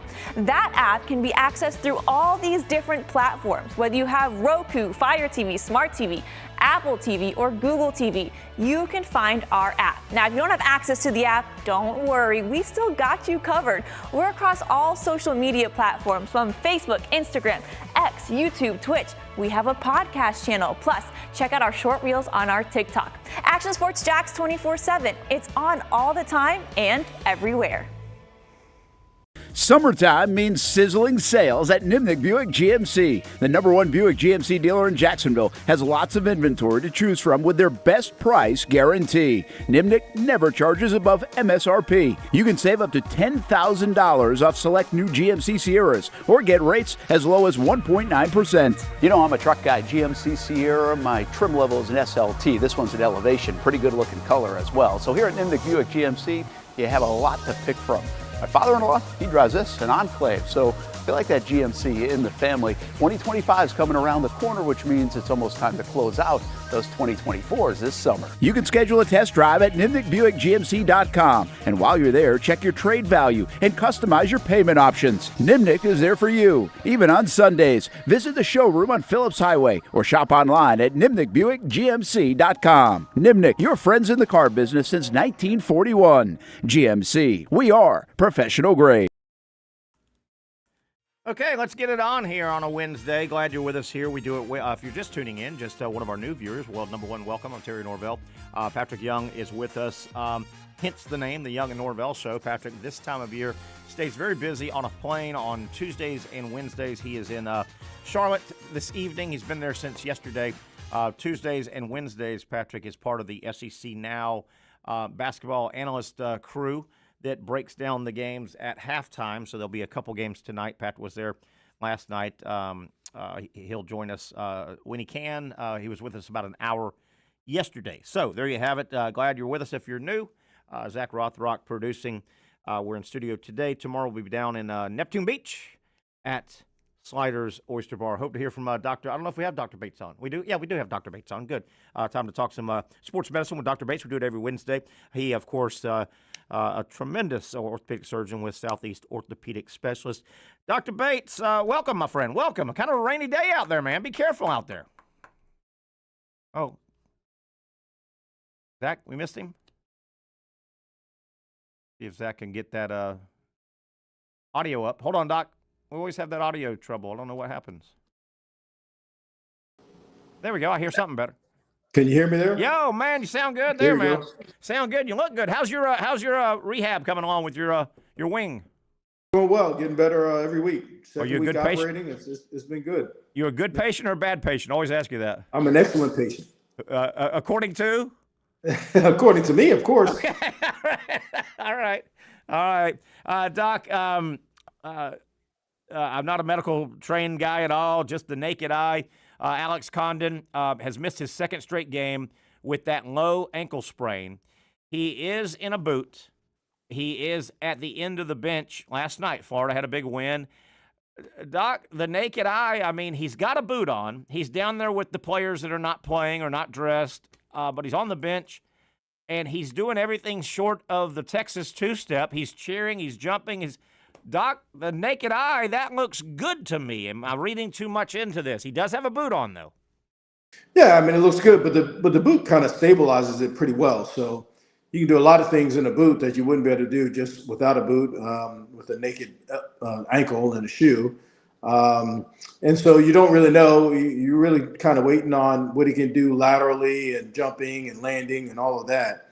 And so that's what he does with his athletic trainers and the coaches. And I'm sure he's being checked every day, and they have a plan for him to return at some point. It looks like he's pretty close, but like these low ankle sprains, like we mentioned before, they come back a little quicker than the other ones. And so once they get the swelling down and get his function back and to do the functional rehab, I think he'll be ready to go. Doc, if that was your patient and you were either in the arena as the team ortho, you were watching, if that was your patient, would you want him bouncing around like that? It does make me uncomfortable watching him jump around like that. Oh, I mean, coming from where my vision, I wouldn't want him to do that because my main goal for him is return to play. So I don't want him to do anything stupid on the bench that's going to, kind of delay that at all. But, he's a kid and he's into the game, and then it's great that he's cheering on his team, but he's got to be careful. Micah Hanlogden, the 7-1 center, has been back now 2 games. He's getting his win back, you can tell. Vital part. I mean, Doc, this Florida team's got a chance to. I mean, they're one of the 3 or 4 teams that can win it all. I mean, they can literally look good enough to win it all. They really look good. We surmised for a long time, me, you, and Patrick, about Hanlogden. He also, I mean, we're talking at probably the first game here in Jacksonville back in November. Hanlogden, I remember looking down. I was at the game, and Hanlogden, not dressed, but he was no boot, cheering on, and he spent half the season cheering on his team, jumping up, and everybody would watch Hanlogden and go, wow, is he getting close? And remember, he flirted with it, and then he said no. Well, it came out. He actually said it last week after his first game. Last night was his second game, and he looked really good. He did say it was all mental. He said he was ready to go physically, like you were saying. He was ready to go physically when he started working out in December if he could get his wind back. He said it was all mental, and he waited and he waited, and at first he was scared. Yeah. But then he went. He pulled the trigger. Yep. The mental game is a big one to overcome after having injuries and trying to return from injuries. You just don't know what to expect a lot of times. And if you don't have the mental capacity to kind of overcome some of those things, it'll be detrimental. Yeah, but man, what an addition. What an addition to the team. Another potential big injury coming with March Madness, right around the corner. Duke, one of their power forwards, Malik Brown, separated shoulder and kind of sticking his arm out, and the ball's going the wrong way, and kind of it sounds like it's a full separated shoulder. What's he dealing with? What's a basketball player dealing with that type of injury and rehab and stuff like that? So, I mean, you say separated. It's probably more, he probably had a dislocation or a subluxation. I'm sorry, dislocate. I'm so sorry. Yeah. Correct. Go ahead. Meaning like a partial dislocation. And when it just happens that simply, I almost have to think that he may have had this injury a little loose in there before, and it was already a little loose, and he had just kind of rehabbed it before, and now he just had another little twinge to that. So typically in season, shoulder dislocation, shoulder subluxation, we try to rehab the player so they can get back to play, without surgery or anything like that, and then kind of discuss how they're doing at the end of the season. And if they have a labral tear that's associated with this shoulder dislocation, more than likely we'll recommend surgery to stabilize it. It sounds, and again, it looks like he may have had that injury before. It doesn't look like this is the first time that happened to me when I see that. I was going to spin off on something, just curious. Someone trained to your level, could you, with your hands, give a physical, let's say both knees, and you know how you guys shake a little bit, and those are trained moves, obviously, and in and out, and you're testing the knee. And could you do something like that to a brand new patient you've never seen? Could he or she walk in? Could you hand manipulate the right and left knee for a few minutes and go, you've had something, you've gotten loose here, or you haven't got? Could you tell? Sure. I mean, in certain situations you can, certain situations you can't, but. And we have to put everything together. So it's not just a physical exam. Physical exam is a big part of it. But we also put together their history, their medical history, their mechanism of injury, of the recent injury, and all that. And so again, like for me, when I see him reach out like that and just the ball kind of lightly touches his hand, and that's not something that happens for the first time. Gotcha. Interesting. If you had two athletes, 6'1", 200-pound, same muscularity, are they going to be in the ballpark of the same good looseness? You know what I mean? Or is everybody totally different? Will two athletes with the same build, will they have the same wiggle, which can be good, I guess, in there sometime. You want a little wiggle. Yeah, not necessarily. Everybody's, tissue integrity is a little bit different. So you have some guys that could be, 6'1", 200 pounds of muscular, but still have very lax soft tissue. So your static stabilizers, like your glenohumeral ligaments or your ligaments in your shoulder, are more lax than somebody else with the same build, the same strength, but they're just made differently. It's genetics. That's all it is. Yeah. And so, you can be more predisposed to shoulder instability or ACL tears or whatever based on your tissue type. I remember this time a year ago, and I want to do the PSA again before we get you out of here, Doc. Boy, this is that time of year. I'm sure your office, you get a bunch of different injuries coming in. It might not be all sports. The season's changing. Spring. I know it's an ugly, rainy day here, but it's spring almost here, man. What do we got? A couple more weeks of cool weather. You can feel everybody's ready to get outdoors, right? You can feel that guys are looking around going, I got to get up and clean those gutters, right? I've got to it's time to take the cover off the boat. We're about to get much more active. Those trees need pruning before, with that comes injuries, right? I mean, and you probably feel that in your office this time of year. People are much more active, and we might not think things through, if you know what I mean, Doc. Yeah, I mean, you certainly have to warm up to certain things. You just kind of can't go out and, go balls to the wall on running or playing ball or something like that. You just kind of have to warm up to it. The biggest thing we see is, all of these 15Ks, half marathons, you got the Disney Marathon. People who for their New Year's resolution, like, I'm gonna get out and run. Yeah. And then they find themselves having a lot of issues with their feet, their knees, or whatnot, and not being able to complete it because you haven't really done the right things to lead up to it. River Run is notorious for that. New Year's resolution, and the River Run's in March. Right. New Year's is January. It's really in the beginning of March, so you have really literally 2 months. Yeah. I mean, and that is not one you want to tackle. I mean, No. you don't want to. I've known multiple guys that that's the first time they've ever done a run. And it kicks their ass. I mean, that's 9.3 miles. That's 15K. And 2 bridges. Two big boy bridges. 2 bridges. One bridge is a lot bigger than the other. And one is a lot bigger than the other, definitely. Yeah. But no, that's what you were talking about, thinking things through. Think things through, man. You can't just – and people do it. People do it, and they get challenged and stuff and just not smart. I'm getting back into the golf game, and I've yet to play a round of golf. I haven't played a round of golf on a course in 20 – but I've gone to the range 5 or 6 times. I've gotten big, Doc, in my life, in my activities, which is, goes down the older we get. But, man, I really worked in between sets at the gym, stretching, touching my toes, doing trunk twists and shoulders and pulling. Oh, and man, does it feel good if you take the time and do it. I don't think we put enough emphasis on stretching. Yeah. Nobody really does, but it really can help you. And just mobility, man. I'll do my neck and that. Just doing this. Right. You don't do this all day. You're doing this all day, and feels good. All right, Doc, tell people catch people up on what was your injury? How did it happen? And you got surgically repaired, right? I did. I had a rotator cuff repair. I forgot about this, but I was putting up Christmas lights.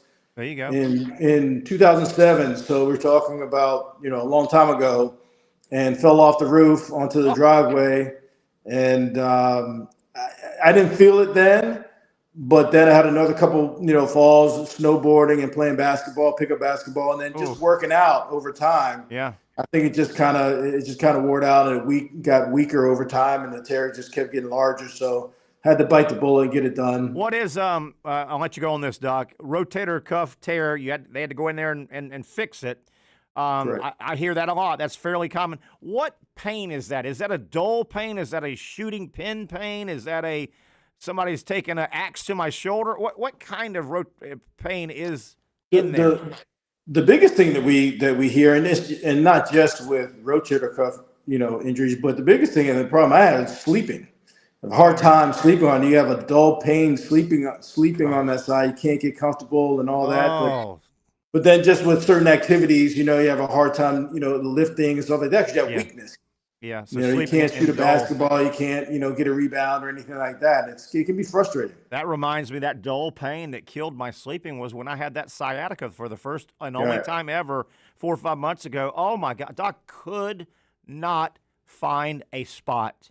Yeah. And just please let me go to sleep. And you just couldn't go to sleep. I was laying half on the bed, half off the bed, praying, just anything, any chair. I mean, if I could, if I knew I could have slept, I'd have got on top of my car. You just can't get comfortable. Can't get comfortable. Yeah. Not being able to sleep is a problem. It very much is. Doc, good stuff as always, my man. I'm glad you're rehabbing, and we'll get together, man. A lot of basketball talk probably here in the next month and a half. It's that time of year. Yeah, starting to heat up now. Woo, can't wait. Dr. Aaron Bates, Southeast Orthopedic Specialist. Remember, if you've got ortho needs or you got questions or you need to get in, man, they can get you in. You can walk in and be seen immediately. Check out all their services, se-ortho.com. Find the nearest location. Get in there. Don't wait. Man, that's nothing worse than going and sitting hour after hour. Find out where they can see you immediately. The best in the business, se-ortho.com. Good stuff from Dr. Bates. He's rehabbing. How do you like that? Like it a lot. He's a good patient. Let's take a break. I think we'll have Brent Beaird on the other side talking some college football and basketball. Brent Beaird talking it. You don't want to miss that on the other side. The Young and Norvelle Show continues. Finally, a family atmosphere, kid-friendly restaurant with a real sports bar feel. Bricks Jack's Beach features all of that and a large, climate-controlled covered patio with misting fans and heaters for all seasons. Mix in an extremely diverse menu that features the most quality and affordable steak at the beach, and there's no reason not to enjoy your next lunch, dinner, happy hour, or big sporting event at Bricks Jack's Beach, 300 2nd Street North in Jacksonville Beach. See you at Bricks Jack's Beach.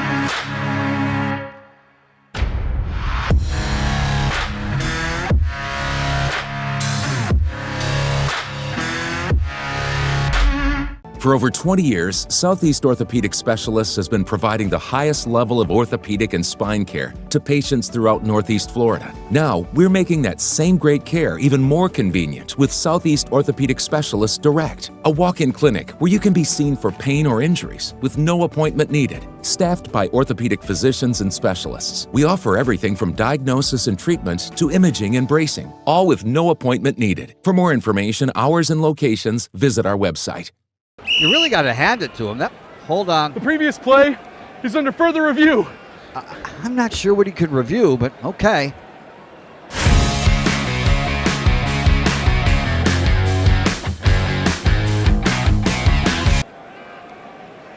Sure has been a while. Dine in at Hurricane Grill and Wings for the football season. Well, there he is. Oh, what is that?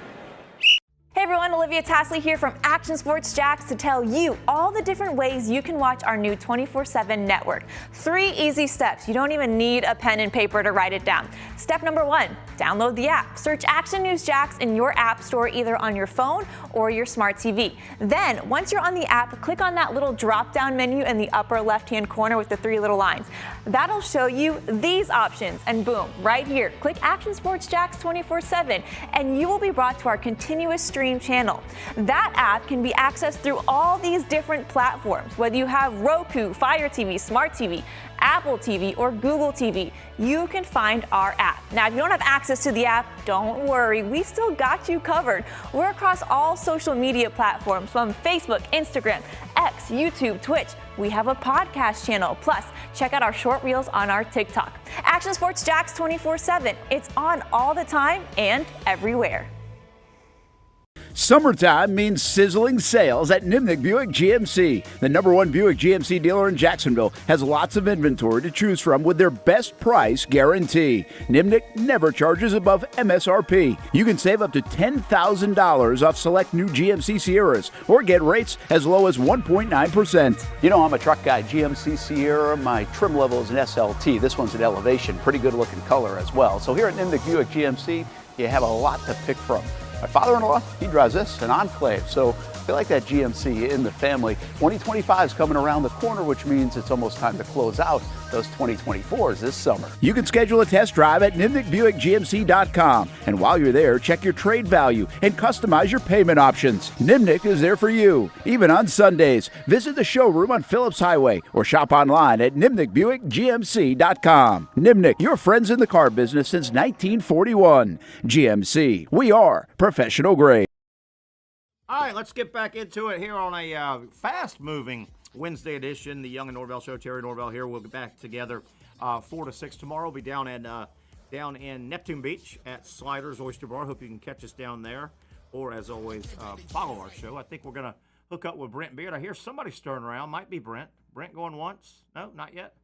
I think you just heard the no? little music in the background. Oh, a little music in the background. Yeah. So Brent Beaird should join us momentarily. We want to catch up on some of the stuff, including a big meeting, another my frustration, Zach, over the decades now, because I've followed this college football thing for a long time, same with Brent Beaird.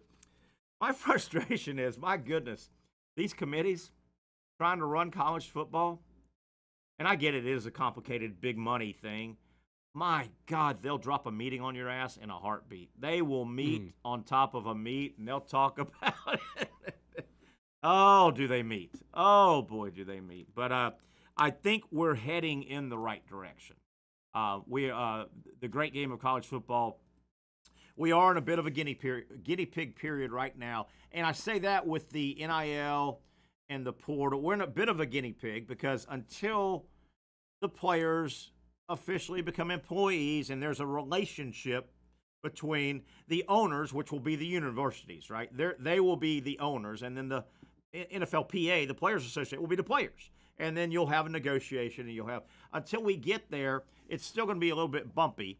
And until we get – also, we've got to lock down – it's got to become the big 64 schools, right? 70, whatever that magic number is. The days of 133 Division I schools and trying to put everybody – no. So the NIL, the money side, the portal side, and then the college football's got to turn into the NFL in terms of NFC, AFC. Now, it may be 24 on each side. It may be 32 on each side, right? And much bigger than the NFL. The NFL is 32 total. It feels like it should be. But that's where they've got to go as well. And we're getting real close. This next meeting that's going on is going to bump us even closer. The Greg Sankeys, the commissioners, the big boys of the SEC and the Big Ten, they see this is the moment to act now. And the opportunity is now. They are the big boys. They've got the two biggest sticks in the game, right? And they wield the power. And it was ceded to them. I don't know if you remember the last meeting they had last year. The SEC and the Big Ten basically said, hey, guys, this money distribution, it's going to lean our way. Feels like it should. We're the ones that have made this thing, We're the ones that have made this. And where does Notre Dame fit into all that? Because they're the only ones. They got to pocket their full $22 million or whatever it was they got from the playoffs. I'm sure they don't want to have to give that up. Yeah. But at the same point, everyone else is like, hey, you guys really need to give that up. Yeah, I don't think they get a full share. Mm-hmm. They do get less than if you were one of the teams that Ohio State gets or Alabama, right? But it's still a sweetheart deal. They are, from one thing they're having to negotiate, Notre Dame's going to have to agree to play more games, I think, as a schedule partner of the ACC. And I guess college football thinks that helps the whole. But, Notre Dame, they're an interesting case. I always point this out, and people that don't think it through, when we're done talking, they normally go, Terry, I never kind of thought that way. The group out there that is so pissed off that Notre Dame gets special treatment. How in the world? Why is they're not in a conference. Why do they even get considered for the 12-team playoff? They need to be forced. They need to this. Right? You've got that group, and that group is loud. That group is anti-no, and they're madder than hell. When I pull those guys aside and I'll go, well, with everything you just said, and you don't like it, who do you blame for that? And, well, blame Notre Dame, they should. And I go, why would you blame Notre Dame? Well, yeah, you blame the system that enabled them to be able to do that to begin with. Blame the system that enables it. Yeah, absolutely. College football doesn't have to do. Hey, if Notre Dame if the Big Ten and the SEC, the big boys, they deem that, well, Notre Dame's not worth it, then they could easily say we're done with Notre Dame. The easiest way to say you're done with Notre Dame is to say don't schedule them. Yeah, but the thing that's hard about that is, well, I guess you could just not schedule them as like if you're Texas, you just don't ever want to play Notre Dame. Yeah. Yeah, I mean, you can do that. But I would think that one of these conferences, it feels like the ACC is the one that's going to take them the most. I mean, that's a huge brand. The Notre Dame brand and fan base is going to be the biggest one in your conference. Which is, which is why the ACC says, well, you don't have to be all the way as a football. Notre Dame is an ACC member 100% in every sport but football. Yeah, and they've been kind of flirting with this for a while at this point. Yeah, so Notre Dame's being asked to play more. They play, 5 games kind of rotating with ACC. Now the problem with only 5 is, now you got 16 teams. Notre Dame's one of them, so you got 50.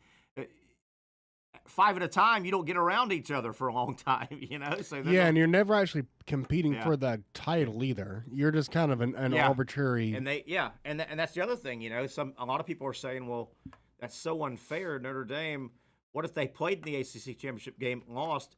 That might kick them out of the. Right. They might not have the record to get in. But again, college football, including the SEC and including the Big Ten. They could squeeze Notre Dame out like that. It's not like Notre Dame's got some kind of magical Jedi power that they gathered 100 years ago in college football and they won't give it back. Notre Dame doesn't have any special, right? They're just allowed to. No, there's no special sauce. They've been allowed to do it, and until they're told they can't, Yeah. I hear somebody. We got Brent Beaird making his way. Brent Beaird is with us right there. Hey, buddy. Hey, guys. It's between college basketball and the meeting today in New Orleans that sets up another big meeting in a couple of weeks. Of course. And again, at the Red Roof Inn. Yeah, exactly. It is kind of been a newsy last few days, which is interesting. Am I correct? Staying with football for a moment, the big meeting. Yes. These meetings are kind of adding on to the previous meetings from months ago, and they add on. This is just one more necessary meeting for the goal, which the goal is the SEC and the Big Ten are finally wielding their power. Yes, they are. And this is where it needs to go, right? They're gonna squeeze big time college football and make it the big programs, right? Right. Well, talk about it. The SEC and the Big Ten met today in New Orleans, and they discussed the expansion of the college football playoff. And my understanding is what came of that is nothing official, but what is coming out of these meetings is, and again, see, the commissioners met along with the athletic directors. The power brokers, the meeting is kind of what you've got here. Yeah. And what came of the meeting is they are moving toward the SEC going to 9 conference games. And I really thought this was dead a while ago. Yeah. It's very much alive now, and it actually may happen. Now, if this happens, what also is going to very possibly take effect, now think about this a minute, not only do you have an extra SEC game, as Mr. Chino jumps up here and offers his opinion too, but you may have games between non-conference games between the Big Ten and the SEC. Yeah. Just so, how good does that sound? Big Ten SEC football challenge. So what you would have out of that would be, I'm guessing, Terry, as our friend Bill Shanks likes to call them, the cash for clunkers. Yeah. Your cash for clunkers game would probably go from possibly 4. Or at least 3, down to 2, if not 1. Yeah. So that's your possibility for that. The other thing that has come through with this, and again, we'll know more in a couple of weeks when actually now you've got, the ACC by the end of the week, the ACC and the Big 12 will have met. And their athletic directors going to need, and they need to. And they're going to give and we don't know what the hell's going on with the Pac-12 and their I don't know if it's going to be big enough, but the ACC and the Big 12 need to talk and see what's coming out of this is the possibility of a 4-4-2-2-1-1. Okay, well, what that means is, as you know, is the SEC and the Big Ten would have 4 qualifiers for the playoffs. Right. The Big 12 and the ACC would have 2. That these are guaranteed. Okay. Yes. And then to go back to what you and Zach were talking about, the non-power 4 would again have 1. And that which totals is 14. Right. But the other one that is going to be in here in case we need it is Notre Dame. It's Notre Dame. That's what one of the ones going to be. Now, if Notre Dame qualifies a certain year, that kills one of the ones. Possibly. And then I don't think we know that yet. I got you. But Terry, here's the other thing that I want you to think about this a minute. And this is not, I have not seen language yet that would say no to this. Okay, SEC gets a minimum in Big Ten of 4 qualifiers. Right. Now, you're going to have, and it may not be it's not going to be very many, but if you have, but I've seen no language that says the SEC or Big Ten cannot also get a wild card. Additional, yes. Right? Additional, yes. Yes. Yes. So what you're talking about here is there may be some years to where the SEC or Big Ten not only would have 4, they'd have more than 4. Yeah, like let's just transpose this year's SEC basketball and say it was football. They would get Auburn, Florida, Alabama, probably Tennessee. Okay, you say, okay, there's their 4 Well, right. Texas A&M may have such a good year, and they're sitting at 7th in the country. And I know they got beat last night, but right, Texas A&M would get in there and be 5. Yes. One of them's an AQ, automatic, or a bid team. Right. So, okay. Go ahead. Terry, here's the other thing that is very interesting and we don't know exactly how this is going to go, but I didn't think they'd do this, but they are now thinking about really redoing championship weekend. Yeah. Now you and I have said for months now that can they continue to have I know. The championship game? Do they want to do that? Now, believe it or not, what this may possibly could be would be, okay, like this year, Georgia and Texas were 1 and 2. Okay. Now, what you would get would be maybe 3 and 6 and 4 and 5. Yeah. Playing 2 additional. That they would play 2 play-in games, and those winners would go. I know it's hard to keep up with this right now, but the 2 winners would go to the playoffs. So I love this, but I don't either. I don't, but it's really too soon to have an opinion on it at this point. Yeah. But look, you get what's happening here. Because you understand they're trying to get right now, championship weekend is really going down to not much of anything, right? Can we agree on that? Yeah, and you don't want your conference championship game to potentially be a negative. Yeah. You don't want to Yeah. I hate that we qualified for our conference championship game. It might the only thing it may do is be a negative. But listen, you and I both know there have been years where if the best team of the conference would have lost the championship game, that they very well may not have gone. So in this whole discussion, there still will be a need for a committee to vote on. It's still not as clean as the NFL just plays with records and they get in. Well, and it's funny you said that, because one of the things that's coming out of this too is the need for the committee to be less involved.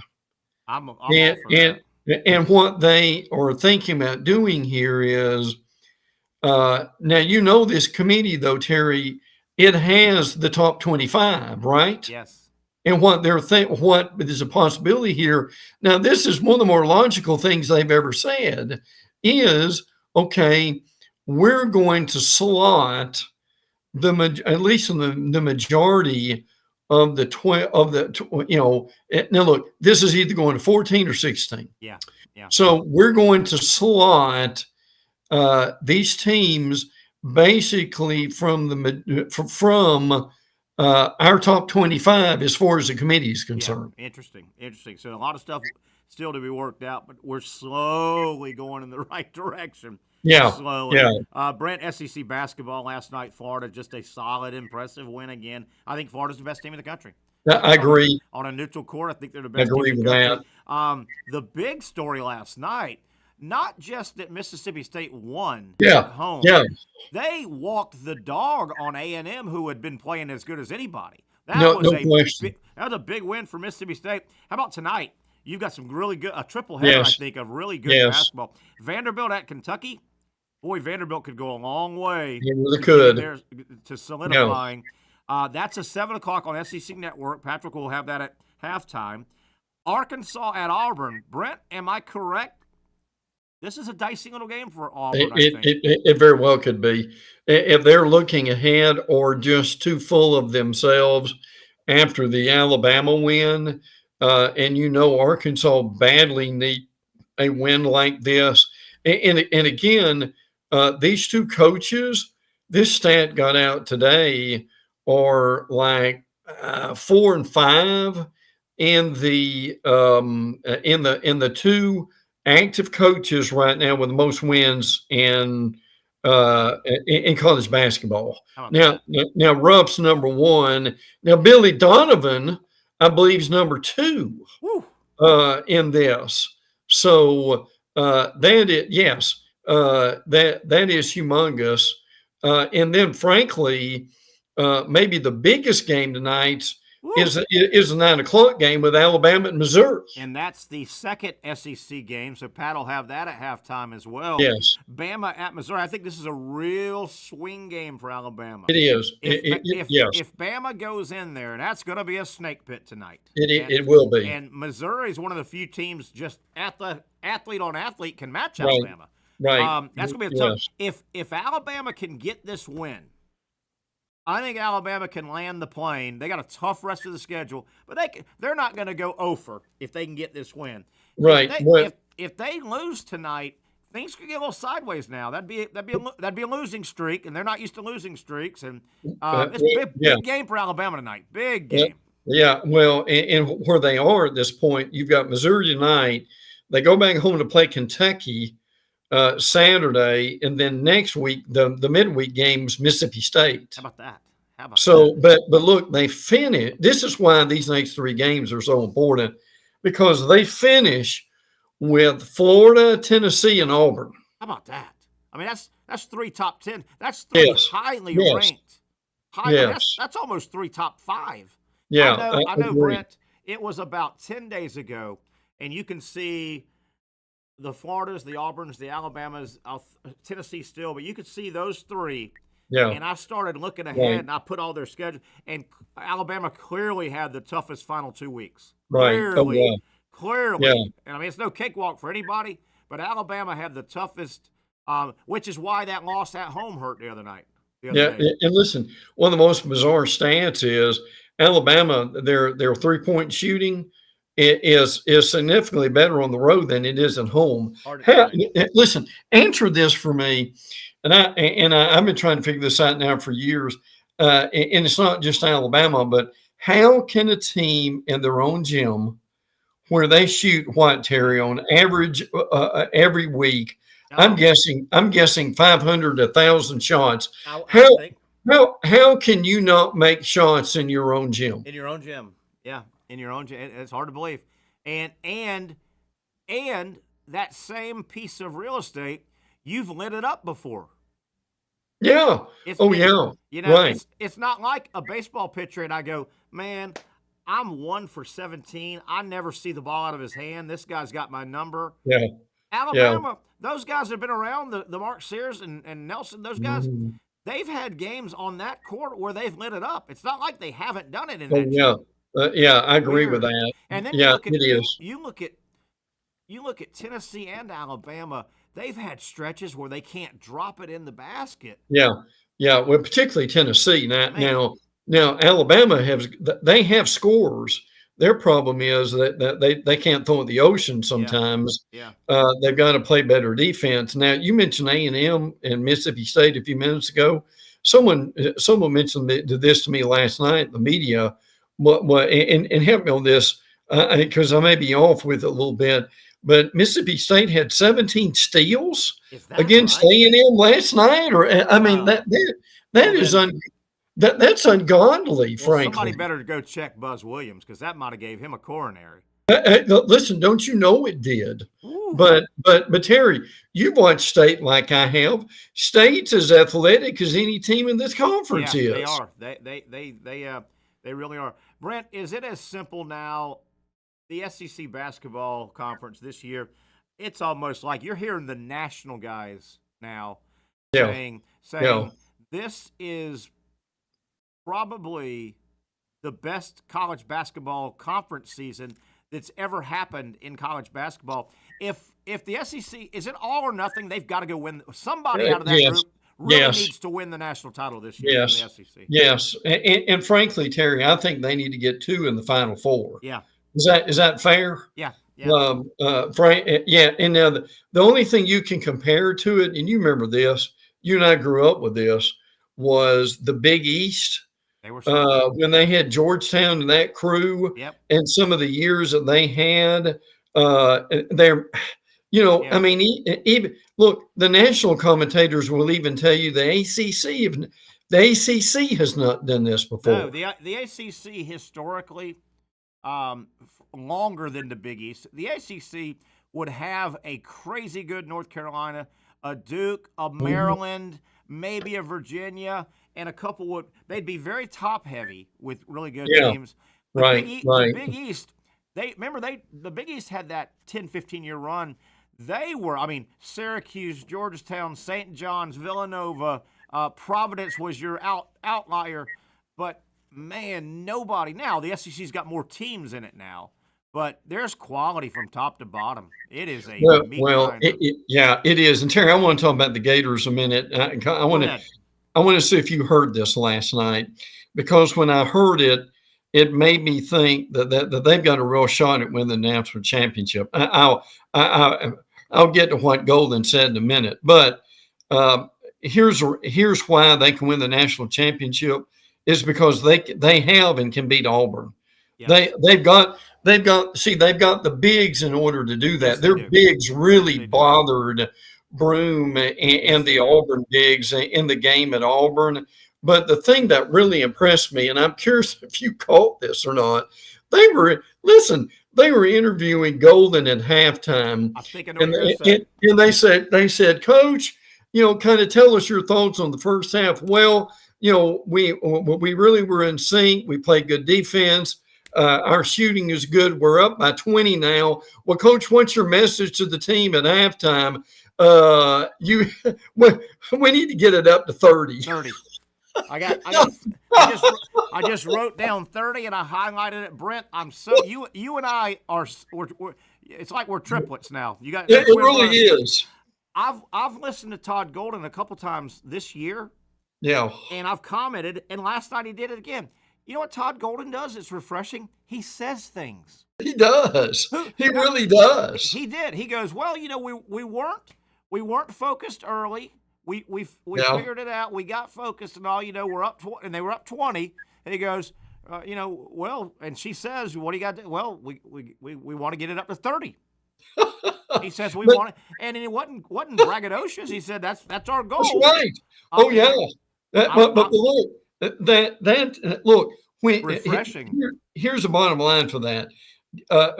Guess what? If you get it up to 30, they ain't coming back from 30. Okay. No. It's so refreshing. He almost basically said, well, and he wasn't mean to Molly McGrath. I think that's who it was last night. He wasn't mean, but he almost was like, well, I'm not going to walk in our locker room and say, hey, we're up by 20. I hope we can hold on and win by 5. Guys, pretty good second half of the first half. We're up 20. Let's keep the pedal to the metal. Let's see if we can stretch it out to 30.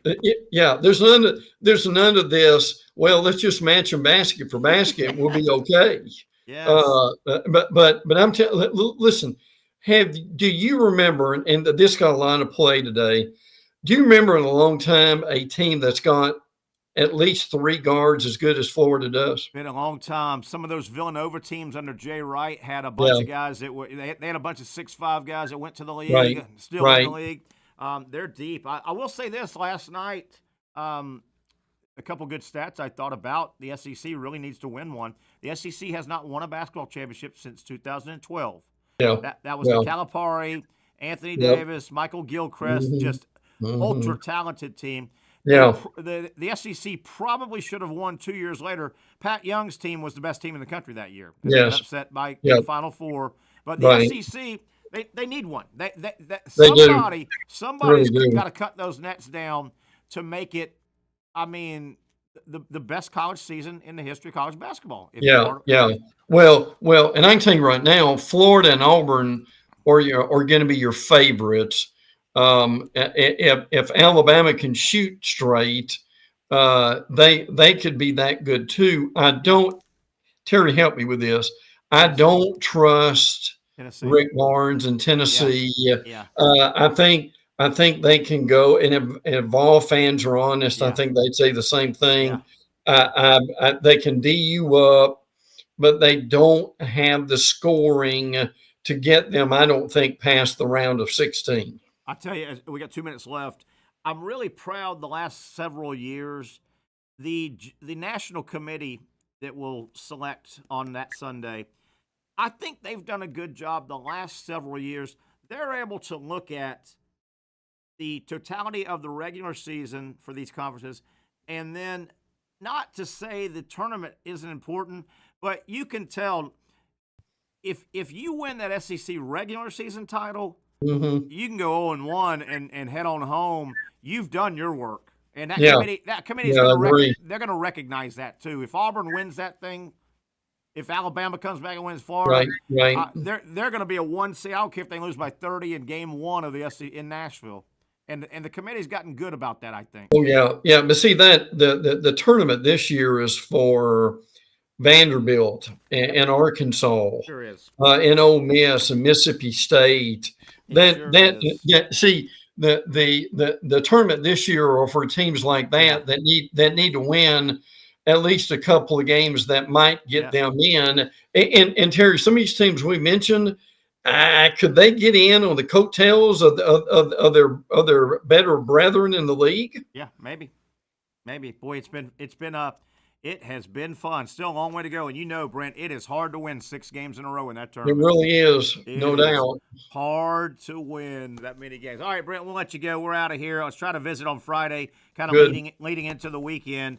Appreciate everything you do, and have a good rest of your day, my friend. Yeah, listen, we'll keep everybody updated with what's going on. There's another meeting coming up in a week or two. Of course there is.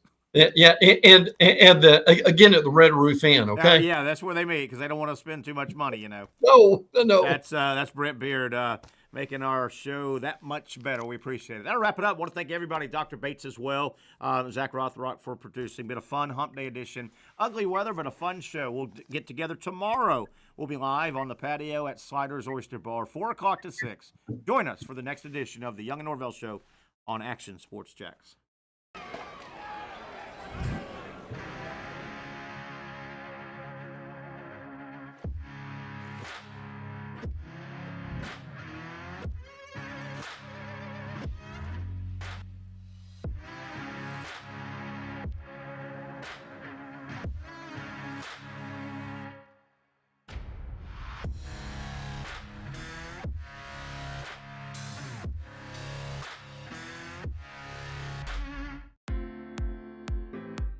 At Southeast Orthopedic Specialists, we know pain and injuries can stop you from doing what you love.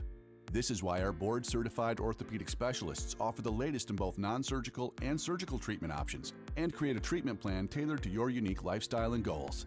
So, whether it is a sports injury or that nagging pain that's keeping you from doing what you love, our team has the right treatment for you. For more information or to schedule an appointment online, visit our website. Finally, a family atmosphere, kid-friendly restaurant with a real sports bar feel. Bricks Jack's Beach features all of that and a large, climate-controlled covered patio with misting fans and heaters for all seasons. Mix in an extremely diverse menu that features the most quality and affordable steak at the beach, and there's no reason not to enjoy your next lunch, dinner, happy hour, or big sporting event at Bricks Jack's Beach, 300 2nd Street North in Jacksonville Beach. See you at Bricks Jack's Beach. You really got to hand it to him. Hold on. The previous play is under further review. I'm not sure what he could review, but okay.